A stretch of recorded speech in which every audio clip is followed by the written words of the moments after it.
粵語日常講嘅氹人氹細路嘅氹字，本字應該係呢個氹字。氹字係有烘豆同埋哄騙嘅意思，而呢個氹字咧係水坑嘅意思，同哄人毫無關係。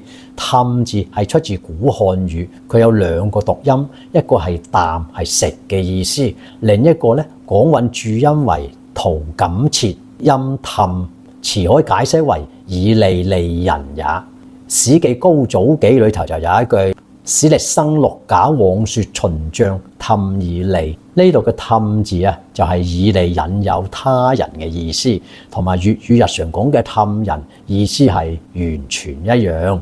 廣府人講氹嘅時候咧，喺唔同嘅語境底下咧，就有唔同嘅意思嘅噃。有時候會帶有騙嘅成分，比如氹人落揼。